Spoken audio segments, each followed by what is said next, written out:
शान्तं सुशीलं सुमनसचरितं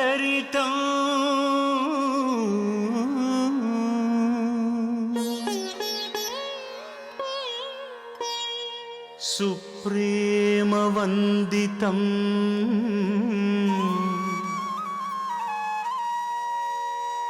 सीते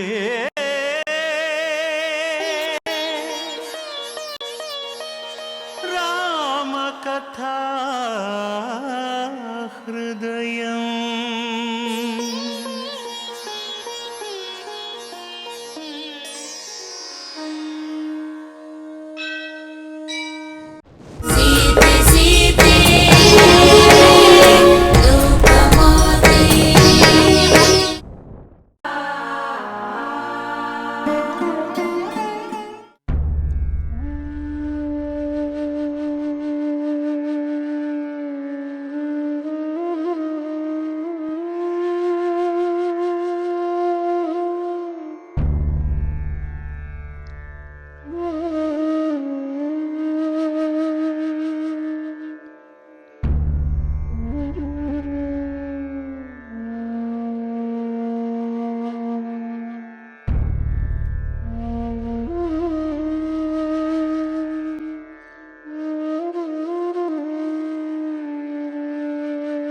ಅಯ್ಯೋ ಜಾನಕಿ, ನೀನು ಸಹ ನಾರುಮಡಿ ಉಡಬೇಕಾಯಿತೆ. ಈ ಅನರ್ಥಗಳಿಗೆಲ್ಲ ಕಾರಣ ಈ ದುಷ್ಟಳಾದ ಕೈಕೆ. ಮಹಾರಾಜರನ್ನು ವಂಚಿಸಿ ವರಗಳನ್ನು ಪಡೆದದ್ದೇ ಅಲ್ಲದೆ ಆ ವರಗಳನ್ನು ಮೀರಿದ ಇನ್ನೂ ಹೆಚ್ಚಿನದನ್ನು ಅಪೇಕ್ಷಿಸುತ್ತಿದ್ದೀಯಾ ಅಲ್ಲವೇ? ಮುನೀಂದ್ರ, ಸೀತೆಯ ಮೇಲಿನ ಕನಿಕರದಿಂದ ವೃಥಾ ನನ್ನನ್ನು ನಿಂದಿಸಬೇಡಿ. ನನ್ನದು ಎರಡೇ ಅಪೇಕ್ಷೆ, ಅಷ್ಟನ್ನೇ ನಾನು ಕೇಳಿದ್ದು. ಅದಷ್ಟೇ ನನಗೆ ಬೇಕಾಗಿರುವುದು. ಹಾಗಾದರೆ ನೀನು ಸೀತೆಯನ್ನು ಅರಣ್ಯಕ್ಕೆ ಹೋಗಬೇಕು ಎಂದು ಕೇಳಿಕೊಳ್ಳಲಿಲ್ಲ ಅಲ್ಲವೇ? ಸರಿ, ಹಾಗಾದರೆ ಸೀತೆ ಅರಣ್ಯಕ್ಕೆ ಹೋಗಬೇಕಾಗಿಲ್ಲ. ಭರತನ ಪಟ್ಟಾಭಿಷೇಕವಾಗಬೇಕು, ರಾಮಚಂದ್ರ ವನವಾಸಕ್ಕೆ ಹೋಗಬೇಕು ಎನ್ನುವುದಷ್ಟೇ ನನ್ನ ಅಪೇಕ್ಷೆ. ಸೀತೆ ವನವಾಸಕ್ಕೆ ಹೋಗುತ್ತಿರುವುದು ಅವಳ ಇಚ್ಛೆಯಿಂದ, ಅದಕ್ಕೆ ನಾನು ಕಾರಣಳಲ್ಲ. ಸೀತೆ ಅರಣ್ಯಕ್ಕೆ ಹೋಗುವುದಾದರೆ ನಾರುಮಡಿಯನ್ನು ಏಕೆ ಬಿಡಬೇಕು? ಸಾಲಂಕೃತವಾಗಿ ಹೋಗಲಿ. ಕ್ಷಮಿಸಿ ಮುನೀಂದ್ರ, ನನ್ನ ಪತಿ ನಾರುಮಡಿಯನ್ನು ಉಟ್ಟು ವನವಾಸಕ್ಕೆ ಹೋಗುತ್ತಿರುವಾಗ ನಾನು ನಾರುಮಡಿಯನ್ನು ಧರಿಸಿ ಹೋಗುವುದೇ ಧರ್ಮ. ನನ್ನ ಪತಿಗೆ ಇಲ್ಲದ ಸುಖ ನನಗೆ ಬೇಡವೇ ಬೇಡ. ಆಹಾ, ಸೀತೆ, ಎಂಥ ಪತಿಭಕ್ತಿಯಮ್ಮ ನಿನ್ನದು. ಪತಿಯ ಕಷ್ಟಗಳಲ್ಲಿ ಸಮಪಾಲನ್ನು ಪಡೆಯುವೇನೋ ಸಾಧ್ವಿ ನೀನು. ಆದರೆ ಪತಿಗೆ ಎಂಥ ಕಷ್ಟಗಳೇ ಬರಲಿ, ತನ್ನ ಸ್ವಾರ್ಥವೇ ಗೆಲ್ಲಬೇಕು ಎನ್ನುವ ಈ ಕೈಕೆ. ಒಂದು ಕಡೆ ನೀನು ಅಮೃತವಾದರೆ ಇನ್ನೊಂದು ಕಡೆ ಈ ಕೈಕೆ ವಿಷ, ಕಾರ್ಕೋಟಕ ವಿಷ. ಮಹಾರಾಣಿ ಕೈಕೇಯಿ ದೇವಿಗೆ ಮಹಾಪುರುಷ ಶ್ರೀರಾಮನನ್ನು ಕಾಡಿಗೆ ಕಳಿಸಿದ ದಶರಥ ಮಹಾರಾಜರಿಗೆ, ಸೀತಾ ಲಕ್ಷ್ಮಣರನ್ನು ವನವಾಸಕ್ಕೆ ಕಳಿಸುತ್ತಿರುವ ಮಹಾರಾಜರಿಗೆ ಕೇಳಿಸುತ್ತಿದೆ. ಮಹಾರಾಣಿ ಕೈಕೇಯಿ ದೇವಿಗೆ ಜನರ ಧಿಕ್ಕಾರ ಕೇಳಿಸುತ್ತಿದೆ. ಮಹಾರಾಣಿ ಕೈಕೇಯಿ ದೇವಿಗೆ ಕೈಕೇಯಿಯವರಿಗೆ ಅವರ ಆಕ್ರೋಶ ಏನೆಂದು ಅರ್ಥವಾಗುತ್ತಿದೆ ನಿನಗೆ? ಅದು ನನಗೆ ಸಂಬಂಧಿಸಿದಲ್ಲ. ಛೀ! ದುರಭಿಮಾನಿ ಹೆಣ್ಣೆ. ಜನಕ ಮಹಾರಾಜರ ಪುತ್ರಿ ನಾರುಮಡಿಯನ್ನುಟ್ಟು ಸನ್ಯಾಸಿಯಂತೆ ನಿಂತಿರುವುದನ್ನು ನೋಡಿದರೂ ಸಹ ನಿನ್ನ ಮನಸ್ಸು ಕರಗಲಿಲ್ಲವೇ? ನೀನೇ ನಾರುಮಡಿಯನ್ನು ತಂದುಕೊಟ್ಟೆಯಲ್ಲ, ಎಂತಹ ಕಲ್ಲು ಹೃದಯ ನಿನ್ನದು. ದೈವವೇ, ನನ್ನಿಂದ ಇದನ್ನು ನೋಡಲು ಸಾಧ್ಯವಿಲ್ಲ.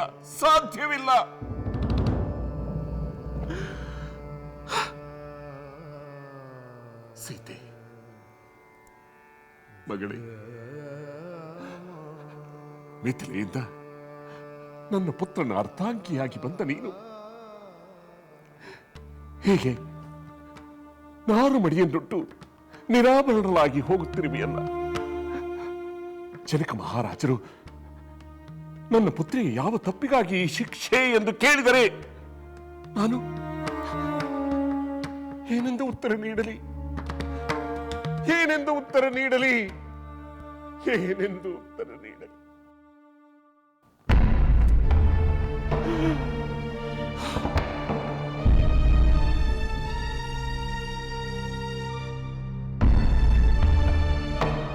ರಾಮ ಲಕ್ಷ್ಮಣ ಸೀತೆಯರಿಲ್ಲದ ಅಯೋಧ್ಯೆ ಯಾರಿಗೆ ಬೇಕು?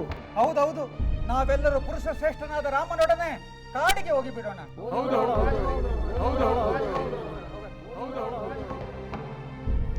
ತಂದೆ,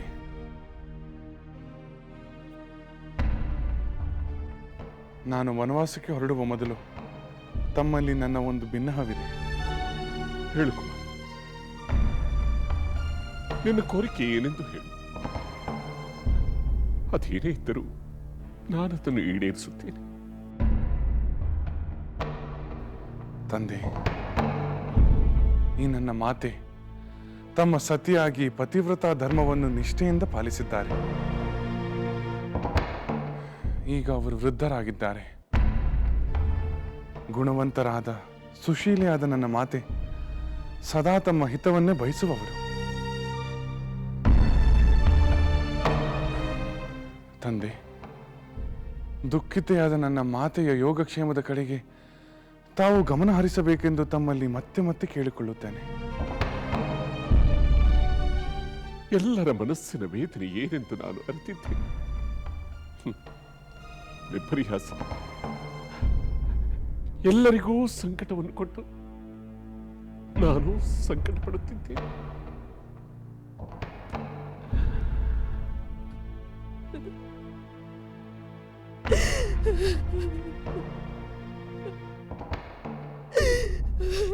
ರಾಮ,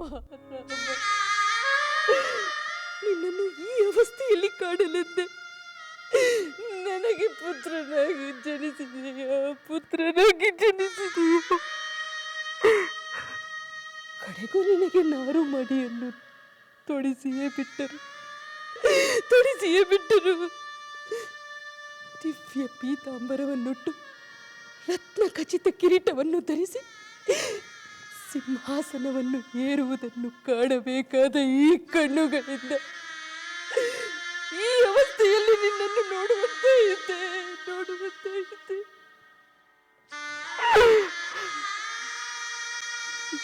ಯಾವ ದೇವನು ನೀನು ನಾರು ಮಡಿಯನ್ನು ಉಡುವುದನ್ನು ತಪ್ಪಿಸಲಾಗಲಿಲ್ಲ.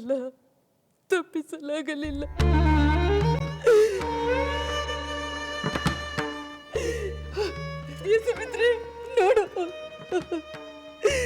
ನಾನು ನೀನು ಮಾಡಿದ ಪ್ರಾರ್ಥನೆ, ಉಪವಾಸ, ಜಾಗರಣೆ ಎಲ್ಲ ಏನಾಯಿತೆಂದು ನೀನೇ ನೋಡು.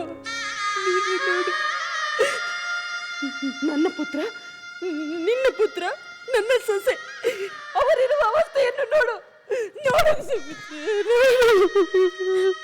ಸಮಾಧಾನ ಮಾಡಿಕೋ ಅಕ್ಕ, ಸಮಾಧಾನ ಮಾಡಿ. ಇಲ್ಲ, ನನ್ನ ಪುತ್ರರನ್ನು ತಾಪಸರಂತೆ ನನ್ನಿಂದ ನೋಡಲು ಸಾಧ್ಯವಿಲ್ಲ.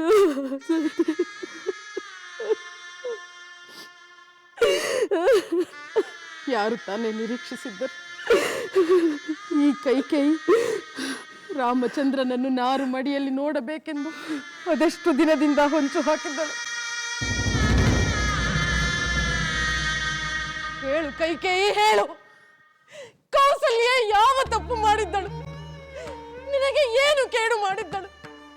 ಅವಳ ಮಗನಿಗೆ ಇಂತಹ ಶಿಕ್ಷೆ ಕೊಡುವ ದುಷ್ಟ ಆಲೋಚನೆ ನಿನಗೆ ಏಕೆ ಬಂತು? ನೀನು ಒಬ್ಬ ಹೆಣ್ಣಾಗಿ, ತಾಯಿಯಾಗಿ ಅವಳ ಸಂಕಟ ನಿನಗೆ ಅರ್ಥವಾಗಲಿಲ್ಲವೇ?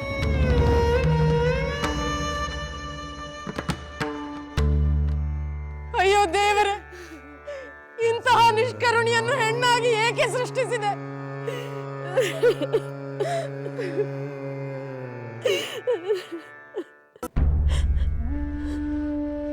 ನಾನು ಯಾವುದೋ ಪಾಪ ಮಾಡಿರಬೇಕು. ಅದಕ್ಕೆ ಇಂಥ ದುಸ್ಥಿತಿಗೆ ಗುರಿಯಾದೆ. ತಪ್ಪು ರಾಜಕುಮಾರಿ, ನೀವು ಪಾಪ ಮಾಡುವುದು ಸಾಧ್ಯವೇ ಇಲ್ಲ. ನೀವು ಪುಣ್ಯಕರ್ಮಗಳನ್ನು ಮಾಡಿದ್ದರಿಂದಲೇ ಉತ್ತಮವಾದ ಜನಕ ಮಹಾರಾಜರ ವಂಶದಲ್ಲಿ ಜನಿಸಿದ್ದೀರಿ. ಕೀರ್ತಿವಂತರಾದ ಈ ರಘುಕುಲಕ್ಕೆ ಸೊಸೆಯಾಗಿ ಬಂದಿರಿ.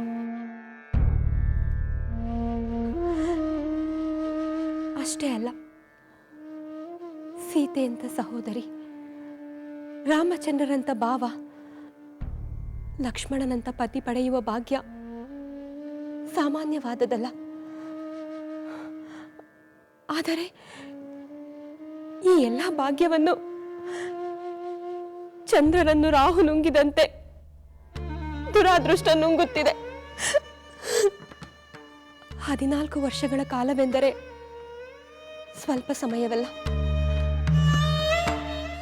ಅಷ್ಟು ಕಾಲ ಪತಿಯಿಂದ ದೂರವಿರುವುದು ಸುಲಭವೇ?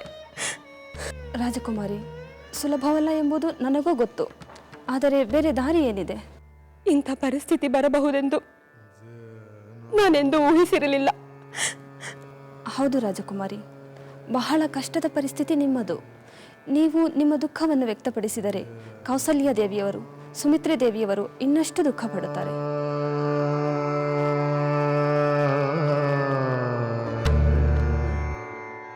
ಮಾತಾಮಯ್ಯವರ ಯೋಗಕ್ಷೇಮದ ಹೊಣೆ ಈಗ ನನ್ನ ಮೇಲಿದೆ.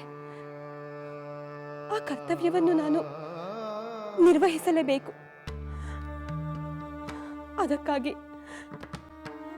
ನನ್ನ ದುಃಖವನ್ನು ನುಂಗಿ ಬದುಕಲೇಬೇಕು.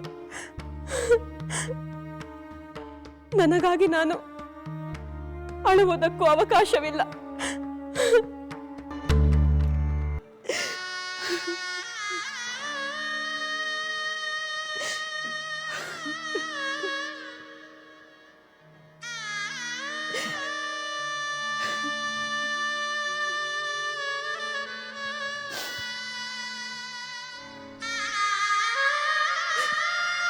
ಕೌಸಲ್ಯ,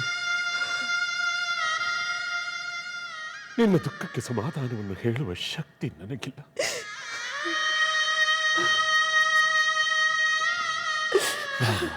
ಸೀತೆ, ಲಕ್ಷ್ಮಣರು ನಾರು ಮುಡಿಯನ್ನುಟ್ಟಿರುವುದನ್ನು ನೋಡಿ ನನ್ನ ಕರುಳಿಗೆ ಬೆಂಕಿ ಇಟ್ಟಂತಾಗಿದೆ.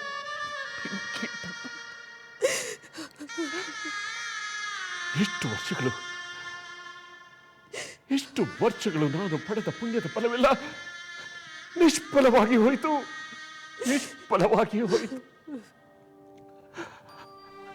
ನಿನ್ನ ಈ ಸಂಕಟದ ಕಣ್ಣೀರು ಒಂದೊಂದು ಹನಿಗೂ ನಾನಿನ್ನೆಷ್ಟು ವರ್ಷಗಳು ದುಃಖ ಪಡಬೇಕೋ ಏನೋ.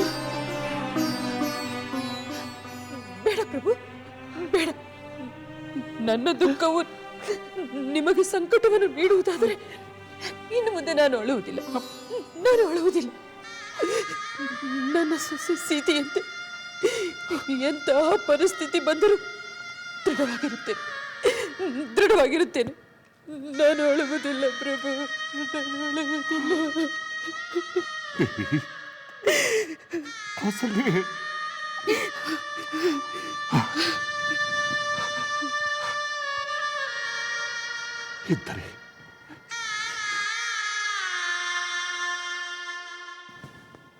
ಇದ್ದರೆ ರಾಮನಂತಹ ಪುತ್ರನಿರಬೇಕು.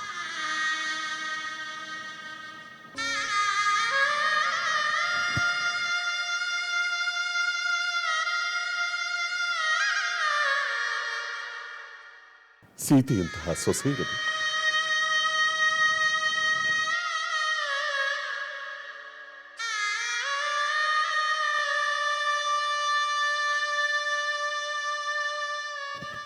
ಲಕ್ಷ್ಮಣನಂತಹ ಸಹೋದರನಿರಬೇಕು.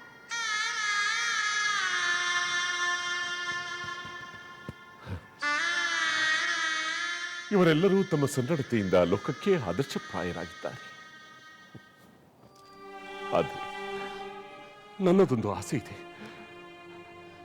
ಯಾವುದೇ ಕಾರಣಕ್ಕೂ ಇವರನ್ನು ಬರಿಗೈಯಲ್ಲಿ ಕಳುಹಿಸಲಾರೆ. ಸುಮಂತ್ರ,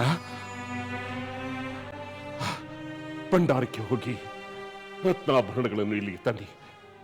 ಅದರಲ್ಲಿ ಕೊಂಚವನ್ನಾದರೂ ಇವರು ಉತ್ತಮ ಕೊಂಡೊಯ್ಯಲಿ. ಅದೇ ನನ್ನ ಆಸೆ. ಆಗಲಿ ಪ್ರಭು, ಈಗಲೇ ತರುತ್ತೆ.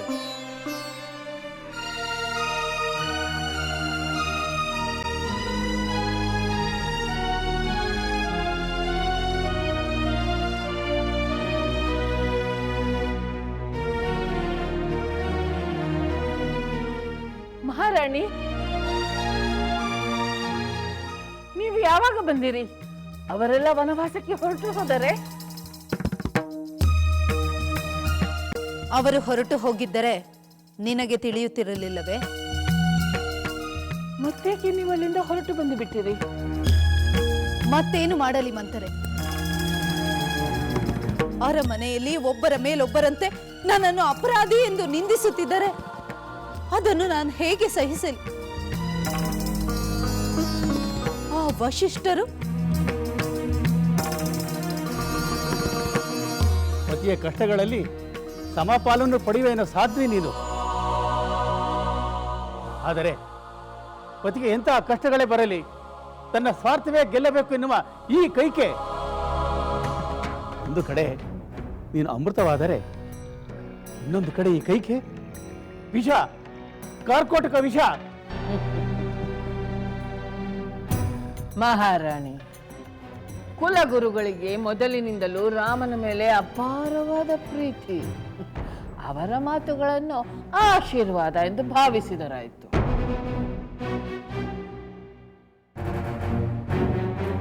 ಪತಿವ್ರತೆಯಾದವಳಿಗೆ ಪತಿಯೇ ಅಮೂಲ್ಯವಾದ ಆಭರಣವಲ್ಲವೇ? ಸೀತೆ ಮಗಳೇ, ನನ್ನ ಸಮಾಧಾನಕ್ಕಾದರೂ ನೀನು ಈ ಆಭರಣಗಳನ್ನು ತೆಗೆದುಕೊಂಡು ಹೋಗಬೇಕು. ನೀನು ತೆಗೆದುಕೊಂಡಿರುವ ಈ ಚೂಡಾಮಣಿ ನಿನ್ನ ಪಾತಿವ್ರತದ ಮಹಿಮೆಗೆ ಒಂದು ಸಂಕೇತವಾಗಲಿ ಮಗಳೇ. ತಮ್ಮ ದುಃಖದ ಭರದಿಂದ ತಂದೆಯವರ ಮೇಲೆ ಅಪ್ಪಿತಪ್ಪಿಯೂ ಅಸಮಾಧಾನ ಆಕ್ರೋಶದಿಂದ ನಡೆದುಕೊಳ್ಳಬಾರದು. ಇದು ನನ್ನ ಕೋರಿಕೆ ಮಾತೆ. ನನ್ನ ಪುತ್ರ ರಾಮ ನಿನಗೆ ಅರಣ್ಯದಲ್ಲಿ ಯಾವ ಸುಖ ಭೋಗಗಳನ್ನು ನೀಡಲಾರ ಪುತ್ರಿ. ಅದಕ್ಕಾಗಿ ನನ್ನ ರಾಮನನ್ನು ತಿರಸ್ಕರಿಸಬೇಡ, ಅಗೌರವಗಳಿಂದ ಕಾಣಬೇಡ.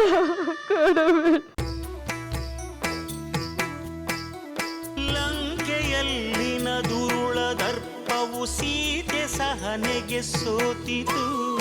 ಅಂಕೆ ಇರದ ಅಸುರ ಕುಲವು ರಾಮ ಬಾಣಕ್ಕೆ ಅಡಗಿತು.